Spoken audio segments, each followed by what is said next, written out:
Bueno, buenas noches, muchas gracias por el espacio. Me han encargado de dar esta presentación sobre eficiencia en proyectos de TI y nuevas tendencias, ¿no? Y cuando hablamos de tendencias, vamos a hablar un poco del futuro, de lo último que hemos lanzado como compañía y develar también algunos secretos, ¿no? En lo que tiene que ver con respaldo de energía, existen diferentes tipos de protección eléctrica para diferentes verticales, ¿no? Cuando hablamos de infraestructura, hablamos de tener de repente energía estabilizada, lo básico, energía confiable, que permita que los equipos, la iluminación pueda continuar, haya continuidad de negocio. En entornos de data center y TI, la cosa es un poco más peliaguda, ¿no? Se busca alta eficiencia, se busca redundancia, se busca más allá de la continuidad de negocio. En la industria, uno podría pensar, de repente también los procesos son de alta eficiencia, pero lo que busca la industria, por ejemplo la minería, es equipos que soporten entornos retadores como pueden ser el polvo, como podría ser la corrosión o elevada altitud, ¿no? Tenemos muchas aplicaciones mineras a 3.000, 4.000, 5.000 metros sobre el nivel del mar y hay que tener consideraciones de derrateo por altitud. Y después la parte de entornos médicos, que de por sí es un entorno muy especial, porque por ejemplo los tomógrafos o los equipos de rayos X o los ecógrafos tienen un comportamiento muy errático. Cuando pensamos en un UPS, que ya vamos a aclarar un poco más el concepto, pensamos en corregir los problemas de la concesionaria para entregar energía de calidad a los equipos. Pero ¿qué tal si los equipos tienen un comportamiento especial, si tienen sobrepicos? Por ejemplo, un resonador magnético, cuando no hace la resonancia, consume 20 kVA. Se genera la resonancia magnética 150 kVA. Entonces, se debe contar con un equipo, no solo de 150 kVA, sino con un inversor que soporte esos cambios bruscos. Entonces, diferentes aplicaciones tienen diferentes equipos. Hoy vamos a hablar en particular del entorno de data center y TI y algunas particularidades y nuevas tendencias. Primero, ¿qué es un UPS? Un UPS es un sistema de protección eléctrica, un sistema de alimentación ininterrumpida. Normalmente pensamos en el UPS-A, cuando hay un apagón, nos va a dar energía de acuerdo a su banco de baterías hasta que el generador entre en funcionamiento. Eso es correcto, pero el UPS no hace solamente eso. El UPS está trabajando 24/7, trabajando los problemas de la entrada, resolviendo hasta 9 problemas eléctricos de la entrada, para entregarnos a la salida energía confiable, independiente en voltaje y frecuencia respecto a la entrada. ¿Ok? Entonces el UPS trabaja todo el tiempo, no solamente es en apagones, nos da calidad de energía. Y esa calidad de energía la vamos a usar por un lado para extender la vida útil de los equipos que estamos conectando a la salida, que podían ser switches, routers, servidores, NVRs, etc. ¿Ok? Entonces extendemos la vida útil de los equipos, damos energía confiable. Y como vemos en ese diagrama, tenemos la entrada de energía. Hacia el interior del UPS hay un rectificador que rectifica la forma de onda, quiere decir que convierte la forma de onda alterna en continua. Esa energía en continua carga las baterías y alimenta al inversor, que nos va a brindar a su salida una forma de onda independiente de la entrada en voltaje y frecuencia con calidad de energía. Esto es un diagrama obviamente muy simplificado, ¿no? Y algo que nos va a llamar la atención y vamos a retomar luego es el bypass automático interno. Una ruta alternativa de la energía, ¿no? ¿Qué pasa si se malograra el inversor? La salida se va a apagar, pero como tenemos esa ruta alternativa, pues vamos a contar con energía en caso tengamos algún problema interno en el equipo. Y si pensamos posteriormente, oye, si yo le quiero cambiar las baterías, hacer un mantenimiento preventivo, hay que pensar en un bypass externo. Ese bypass externo es una ruta externa al UPS para justamente poder atender al equipo para su respectivo mantenimiento. Si no, pues el UPS sería un punto único de falla, ¿no? Tenemos la entrada, la salida, se malogra el UPS, se me apaga todo. Para evitar ello, está el bypass externo de mantenimiento. Entonces ya vamos aclarando algunos conceptos, ¿no? El UPS me da energía confiable, energía de calidad, independiente de la entrada, y tengo algunas rutas alternativas en caso se tenga que hacer un mantenimiento al equipo. Hasta ahí yo creo que estamos claros, ¿verdad? Existen también otras alternativas como los UPS modulares.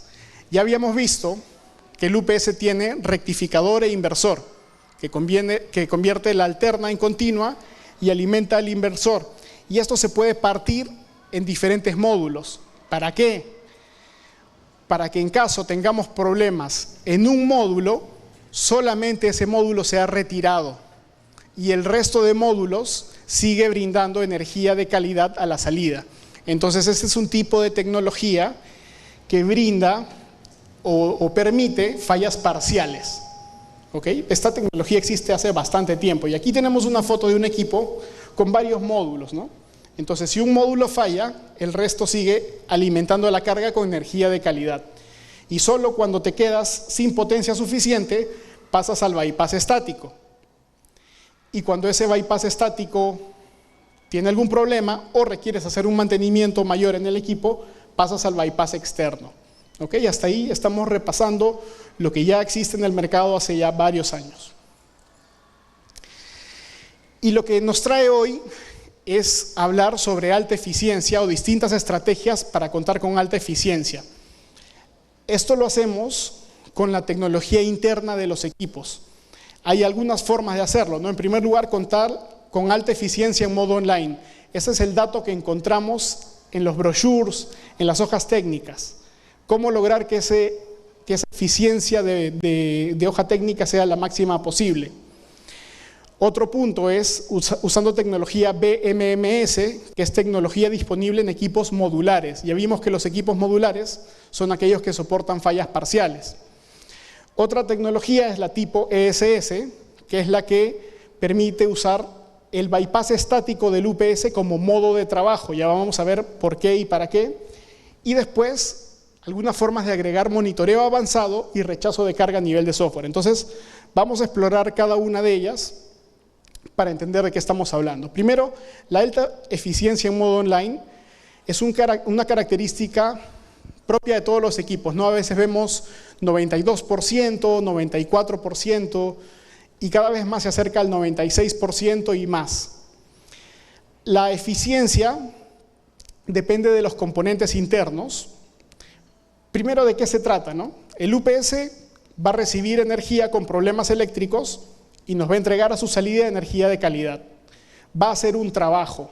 Ya sabemos por la segunda ley de la termodinámica y que por entropía, que toda máquina va a necesitar usar una parte de esa energía, ¿no? Entonces, el UPS lo expresa con su eficiencia. Toma la energía de la entrada, consume energía eléctrica y tienes la salida. Esa eficiencia puede ser del 96, 97%, etc. Ahora, ¿cuáles son las últimas tendencias? Porque hace varios años atrás trabajábamos con tecnologías tiristorizadas, después pasamos a IGBTs, formas más sofisticadas de conectar los IGBTs como son los IGBTs en 3 niveles, y actualmente hay una nueva tendencia, y esta es una novedad, de trabajar con el carburo de silicio como semiconductor. El carburo de silicio es un semiconductor muy interesante que existe mucho antes de que se formara el sistema solar. El sistema solar se formó hace 4.5 billones de años y se han encontrado meteoritos fechados con 4.6 billones de años. Este compuesto existe en el universo antes que el sistema solar. Y lo interesante de este compuesto respecto al IGBT es que soporta altas temperaturas, tiene una endurancia mecánica mucho mejor y por eso se utiliza en aplicaciones satelitales, en aplicaciones militares y últimamente también en sistemas de potencia. Por eso lo tenemos actualmente disponibles en algunos UPS de 300 kilowatts para arriba. Entonces, dentro de estas tendencias, tomar en cuenta carburo de silicio. Conforme esto vaya avanzando en referencia a lo que es la economía de escala, pues se van a ver más y más semiconductores en la etapa de rectificador y en la etapa de inversor con este tipo de tecnología. Pero eso es la tendencia actualmente. Nosotros lo utilizamos en los módulos, en equipos UPS de tecnología modular, Y para nosotros, ¿esto qué permite? Poner más potencia en menos espacio. Cuando antes pensábamos en un UPS de 300 kVA, era un equipo del tamaño de la pantalla. Ahora, un equipo de 300 kVA es tamaño de un gabinete de 600 milímetros de ancho nada más. Entonces, la tecnología, conforme ha avanzado, ha permitido mayor densidad, y en este caso, con el carburo de silicio en híbrido con IGBT, es mayor densidad, mayor confiabilidad, compatibilidad interna, por este soporte de temperatura, digamos que va a permitir, ¿no? Disipa menos calor y por una economía de escala va cada vez a acercarse a trabajar en potencias más pequeñas de equipos. Ahora, habíamos dicho que la eficiencia es un dato que encontramos en el brochure de un UPS, pero normalmente en el brochure encontramos el dato máximo de eficiencia. La eficiencia depende de la carga, de cuánto le conectemos a la salida. Cuando la carga es muy baja, entre más o menos un 10 y un 30%, la eficiencia podría ser de un 70%. Entre el 30 y el 90% encontramos la máxima eficiencia, que podría ser 96, 97%, y después entre el 90 y el 100% cae un poquito. Estas son curvas típicas de eficiencia. Y mientras usemos mejor calidad de semiconductores, carburo de silicio con los IGBTs, pues esa curva va a ir tendiendo hacia arriba. ¿Ok? Esa es una tendencia actual. Pero hay otras formas de incrementar esa eficiencia que también vamos a repasar.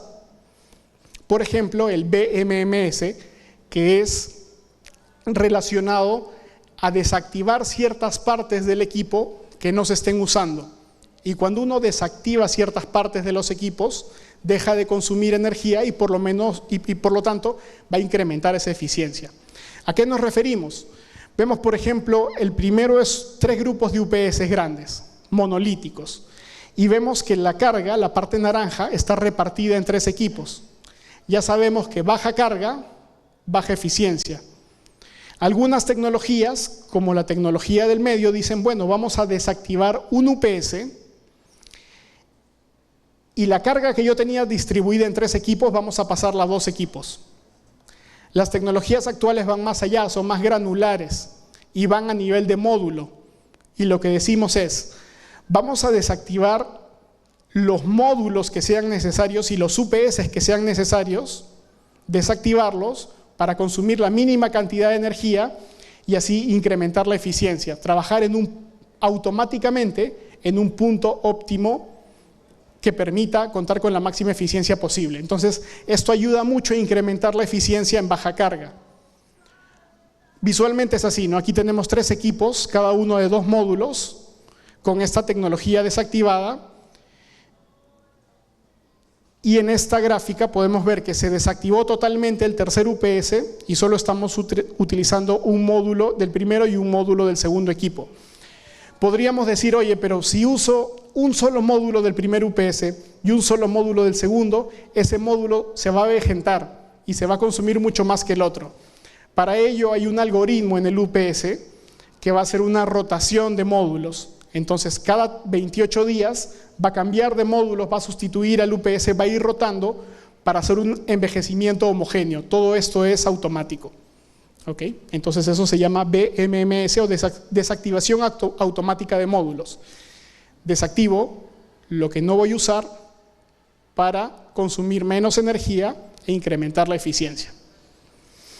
Y ese tiene un efecto sobre la curva de eficiencia, ¿no? Que en baja carga, entre un 10 y un 30% estábamos muy abajo y va a generar la curva celeste que está más arriba. ¿Qué significa eso? Ahorro de dinero. Ahorro de mucho dinero. Pueden ser decenas de miles de soles al mes y cientos de miles de soles al año. Otra forma de ahorrar o de generar alta eficiencia en un UPS es despreciar las pérdidas. ¿Cuál es la ruta convencional de la energía? Tenemos la entrada, va al rectificador, carga las baterías, va al inversor y tenemos la salida. Esa es la ruta convencional y nos da energía a la salida independiente en voltaje y frecuencia respecto a la entrada. ¿Qué pasaría si en vez de usar la ruta convencional usamos el bypass estático? Me podrían decir, ya bueno, hagamos eso, pero los 9 problemas eléctricos de la entrada se podrían reflejar a la salida. Entonces se hacen 3 cosas. Primero, se hace un bypass estático más robusto, con filtros. Se hace un bypass estático más inteligente, que sense la entrada, que tenga sensores en la entrada para ver cómo está la calidad de energía. Y lo hacemos más rápido, de manera que conmute en caso haya un problema eléctrico. Entonces, trabajando con el bypass estático, monitoreando constantemente la entrada, evitamos esas pérdidas de rectificador e inversor y eso nos va a generar una mejora también en el uso de energía. Esto nos va a entregar eficiencias que van mucho más allá de la eficiencia convencional de doble conversión de brochure, ¿no? Que era 96, 97%, aquí podríamos alcanzar eficiencias de hasta 99%. Con una solución inteligente porque analiza la entrada y nos da a demanda el trabajo a nivel online. Y esto lo hace mucho más rápido que la sensibilidad de los equipos TI, ¿no? Un equipo TI tiene una sensibilidad de 20 milisegundos. Esto lo hace en 1.2 milisegundos, entonces es rapidísimo. Es tan rápido que no va a apagar la carga a la salida si hay una pérdida de tensión en la entrada. Podrían decirme, oye, ¿y los transientes? Los transientes, que son eventos de voltajes muy grandes en nanosegundos, en el orden de los microsegundos, cuando se utiliza este modo de trabajo Energy Saver System, está el requisito de poner protectores de sobretensiones en la ruta del bypass. ¿Ok? Y esto pasa en online a demanda. Entonces es otra forma del incremento de eficiencia. Y aquí tenemos, acá lo tenemos graficado. Básicamente los módulos de potencia están suspendidos, deshabilitados, y solamente los bypass o el bypass del equipo está activado, ¿no? Porque esa es la ruta de la energía. Y despreciamos las pérdidas del rectificador e inversor que se dan mucho en relación a pérdidas de calor o consumo de ventiladores y de todos esos sistemas de potencia. Entonces, de esta forma ahorramos también energía y eso nos va a dar un ahorro en todos los puntos de la carga, desde carga baja, carga intermedia y carga alta. Entonces, esa es otra forma de utilizar o sacarle el máximo provecho a la eficiencia de los equipos. Ahora, vamos a otro punto que complementa mucho a los UPS, que es el tema de ciberseguridad. Este es un reporte de Fortinet de hace 4 años, ¿no? Entre abril y septiembre del 2019, solamente en ese periodo, América Latina sufrió más de 100 billones de intentos de ciberataque. Hablamos de banca, de empresas privadas, empresas estatales. ¿Por qué es importante este dato? Porque los ciberataques no se dan solamente hacia la página web, hacia la puerta grande, hacia los correos electrónicos, ¿no? Hacia la puerta grande del cliente. Se dan de una manera muy perimetral en algunos casos. El hacker quiere entrar haciéndose pasar por impresora, por dispositivo, por cámara, por UPS. Entonces, viendo esta problemática, y de hecho les invito a buscar en internet ataques de ciberseguridad a través del UPS, hay muchísima información. Tanto así que existe tanto en ANSI, en la normativa americana, el estándar UL 2900-1, aceptado por la normativa, que es relacionada a ciberseguridad en equipos conectables a la red. Y también hay un estándar en IEC, que es el 62443-4-2, que es el estándar de ciberseguridad para equipos industriales. Contamos con esos 2 estándares internacionales que nos sirven de base para tener ciberseguridad en nuestra tarjeta de red.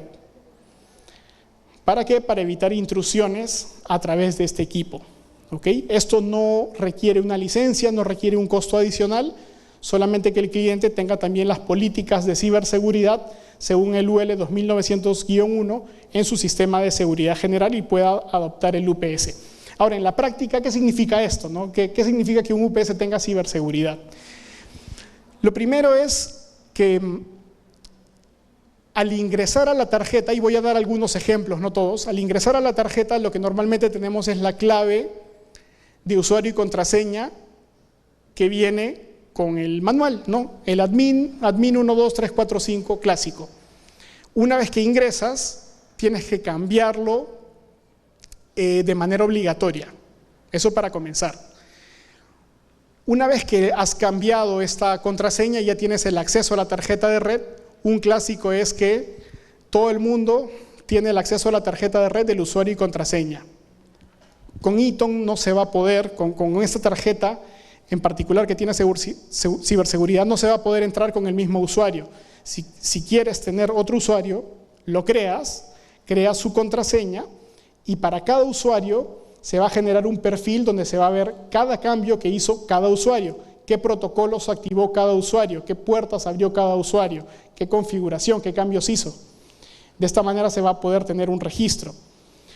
Certificados digitales también, solo los protocolos seguros vienen activados por defecto. Si se quiere activar un protocolo que no es seguro, lo va a tener que hacer un usuario con los privilegios adecuados y se va a registrar en su usuario. Si se ha hecho también algún cambio en el firmware, alguna adulteración en el firmware, lo va a detectar la tarjeta y no va a cargar. ¿Ok? Y esto por mencionar algunas de las cosas. Entonces, inicialmente se va a ver como una tarjeta un poco restrictiva, no les voy a mentir, pero una vez que ya se activó todo su uso seguro y se configuró en la red, va a ser un aliado y van a contar con un equipo que no va a ser un punto de ataque o de un ciberataque en su red. Entonces, una vez que ya sabemos que ya contamos con un sistema muy eficiente, que nos va a ahorrar mucho dinero, que tiene ciberseguridad, pasemos a ver los sistemas de monitoreo. Porque un sistema de monitoreo sobre una red no segura es un punto de ataque tremendo, que como les comento, les invito a ver ciberataques en los UPS. A ver, ahora, aquí tenemos un caso donde un UPS está alimentando a 3 servidores. Cada servidor tiene su hipervisor y sobre esos hipervisores están corriendo diferentes servicios. ¿Ok? Esto es bastante normal. Ahora, una cosa que podemos hacer actualmente es identificar qué máquinas virtuales son críticas para la operación específica de cada usuario final. Para este ejemplo se identificó aquí esta máquina virtual, el vCenter que administra otras máquinas virtuales y el IPM que es un software de Eaton. ¿Ok? Entonces tenemos un UPS, servidores, máquinas virtuales y algunos procesos críticos. Lo que vamos a hacer aquí es simular un corte de energía. ¿Ok? Se corta la alimentación del UPS y el UPS va a decir, bueno, para las baterías que yo tengo disponibles y para la carga que yo tengo conectada, me quedan 20 minutos de autonomía. Eso es bastante normal. Se puede setear un umbral de tiempo tal que, por ejemplo, cuando queden solamente 10 minutos de autonomía, se tomen algunas decisiones en relación a las máquinas virtuales. Por ejemplo, desactivar aquellas máquinas virtuales no críticas. Si las máquinas virtuales no críticas están desactivadas, lo que va a suceder es que para los servidores van a consumir menos potencia. Si los servidores consumen menos potencia, es menos carga para el UPS. Y menos carga para el UPS significa un incremento de la autonomía. Entonces vemos cómo esos 10 minutos se convierten en 25. ¿Ok? Y todo ese proceso se hizo de manera automática. ¿Qué se hizo? Se programó en el IPM que máquinas virtuales no son críticas para que basados en el dato de autonomía se puedan tomar decisiones de desactivar máquinas virtuales de procesos no críticos que aumenten la autonomía de los procesos que sí son críticos. Y se puede ir más allá, se puede configurar también para que las máquinas virtuales que sean críticas se consoliden en un solo servidor. ¿Para qué haríamos esto? Para que después se puedan desactivar aquellos servidores que están perezosos, ¿no? Ya no tenemos ningún proceso corriendo aquí ni aquí, todos han pasado a este servidor y por lo tanto al reducir la carga, este UPS va a también poder incrementar su autonomía. Y todo ese proceso se hace de manera automática. ¿Ok? Entonces vamos mucho más allá de lo convencional, ¿no? Mucho más allá de ahorrar dinero con la eficiencia, tener sistemas sofisticados, tener ciberseguridad, es dar continuidad de negocio, ¿no? Seleccionando los procesos críticos. Y bueno, se puede ir más allá todavía, se puede lograr que las máquinas virtuales migren a un site de backup, dependiendo de la plataforma que tenga el cliente. Por ejemplo, está disponible el VMware Site Recovery Manager, en Microsoft está el Live Migration o el Zen Center en Citrix. Y esto es muy interesante porque normalmente las máquinas virtuales solamente migran cuando hay un problema operativo en el servidor o cuando requiere mantenimiento. Pero cuando había un problema de energía no había ningún trigger que haga ese proceso, que inicie ese proceso. Entonces ya se encuentra disponible gracias a Eaton. Y después de cierto tiempo, pues estas máquinas que ya están corriendo en el site de backup se pueden apagar. Y cuando se restablezca la energía, esos procesos pueden regresar a como estaban originalmente. Otro punto a revisar es que también se puede trabajar a nivel de PDUs. Cuando retorna la energía, algo que va a pasar es que si esto no está configurado adecuadamente y la tecnología no es administrable, puede ser que todas las tomas se activen a la vez, y cuando todas las tomas se activen a la vez, se puede malinterpretar esos picos como un cortocircuito. Si el breaker se activa, si se abre el circuito, así tenga generador, UPS, es un sistema redundante, si el breaker no permite el paso de energía, simplemente no va a pasar.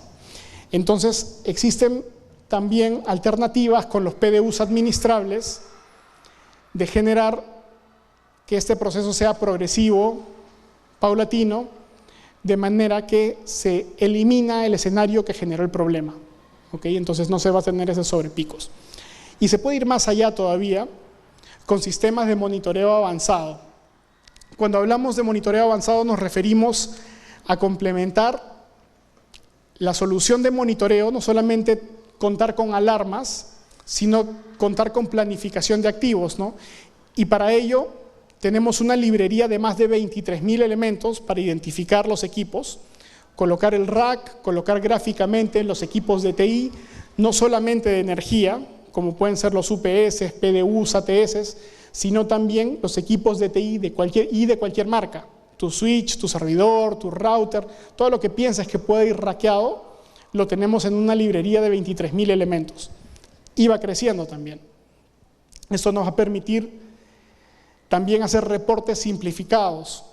En algunos casos pensemos, por ejemplo, en una infraestructura distribuida, ¿no? Un banco con muchas sucursales.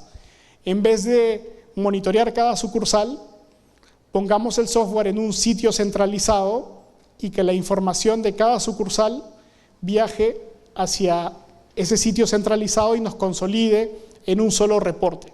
¿Okay? Podemos lograr eso también.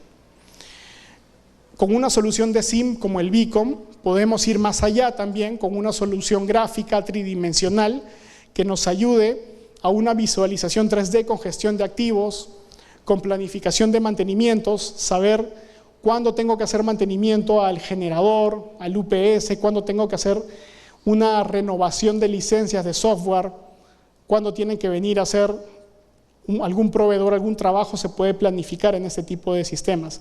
Hacer análisis térmico. En la medida que despleguemos los sensores adecuados, vamos a poder visualizar cómo se está comportando el mapa de calor y hacerlo incluso en diferentes niveles. Si yo tengo sensores desplegados en la parte superior, intermedia y debajo, delante y atrás en los gabinetes, se pueden generar estos gráficos automáticamente. Los mapas de energía y red.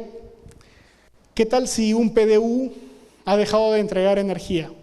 Vamos a decir, bueno, ¿quién alimenta ese PDU? De repente es un sistema RPP. ¿Y del RPP de dónde viene? Del UPS. ¿Y el UPS de qué rama? Entonces, cuando entramos a un equipo, podría ser un equipo de TI también, vamos a poder conocer su mapa de energía y su mapa de red también. Esto, claro, requiere un proceso de conexión inicial, pero cuando hay un cambio se va a reflejar en el software. Y un punto también que es muy importante, ya para terminar, es la planificación de capacidad. Yo puedo tener una bahía de gabinetes y tener 10 gabinetes vacíos, pero con la planificación de capacidad, como los que se ven ahí en verde, puedo decir, oye, a pesar de que tengo 10 gabinetes vacíos, no voy a tocar los 3 primeros porque están reservados para hacer un cambio. Puede ser un incremento de carga, unos equipos que van a llegar, o de repente unos equipos que van a salir. Entonces se puede planificar a nivel de recursos y también a nivel de capacidad. Cuando digo planificación de capacidad es, tengo un PDU que me permite instalar 10 kilowatts y tengo 12 kilowatts. Oye, ¿puedo instalar 12 kilowatts? No, hasta 10. El software me va a poder realimentar para saber qué decisiones tomar.